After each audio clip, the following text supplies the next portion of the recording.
ኢየሩሳሌም ከመይ አላ ቤት አቦየ ከመይ አላ ኢየሩሳሌም ከመይ አላ ቤት አቦየ ከመይ አላ ርእስኻ ኣይትጉዳእ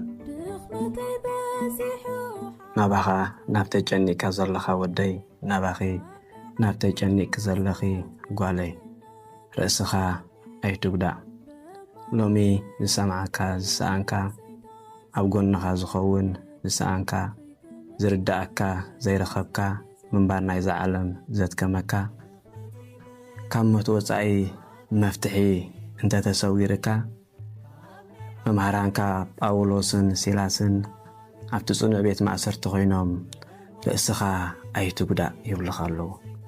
ብርግጽ እቲ ሽግር ኩሉ ክፍታሕ እዩ ክውዳእ እዩ። እዚ ሕጂ ዝስማዓካ ዘሎ ናይ ተስፋ ምቑራጽ ስምዒት ክበንን እዩ። እዚ ውሒጥካ ዘሎ ሓዘን ጽባሕ ብደስታን ዕልልታን ክድበስ እዩ። ኩሎም ኣብ ቅድሜኻ ዘለዉ ዝተዓጽዉ መዓጹ ጽባሕ ክረሓው እዮም። እንተ ደኣ ጸልሚትካ ሃሎ ጽባሕ ብርሃን ክኾነልካ እዩ። እግዚኣብሔር ኣምላክ ብግዜ ምሸት ኣውያት ብግዜ ንጎ ድማ ሕልልታ ይገብር እሞ ህይወትካ ክልውጠልካ እዩ።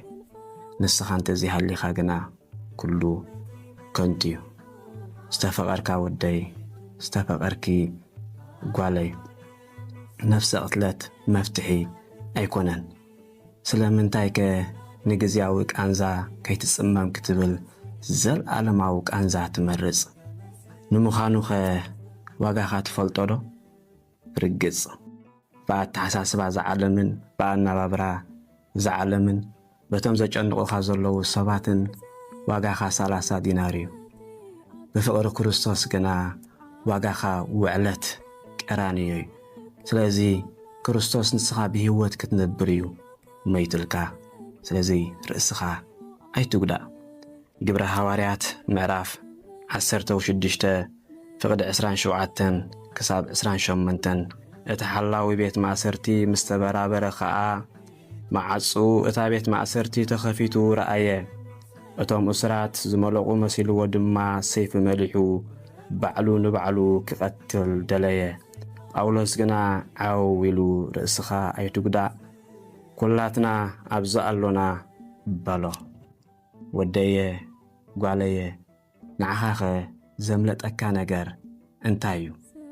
ስለዚ ኣብ ዘለና ንብለካ ኣለና ቦታትካ ኣብ ዘለኹ ትብለካ ኣላ ቅድስቲ ቤተ ክርስቲያንካ እሞ ርእስኻ ፈተና ዓለም ኣይንመርእ ሸግርና ንግደፋ ናብ እግዚአብሔር ሸርተትነትና ዘይወግሕ መሲሉ ብርሃንና እግዚአብሔር እዩ ዘብረነ ሁሉ ሸርተትነትና ዘይወግሕ መሲሉ ብርሃንና እግዚአብሔር እዩ ዘብረነ ሁሉ ፈተና ዓለም ኣይንመርእ ሸግርና ንግደፋ ናብ እግዚአብሔር ሸርተትነትና ዘይወግሕ መሲሉ ብርሃንና እግዚአብሔር እዩ ዘብረነ ሁሉ ሸርተትነትና ዘይወግሕ መሲሉ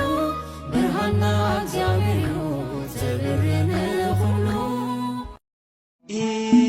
ኢየሩሳሌም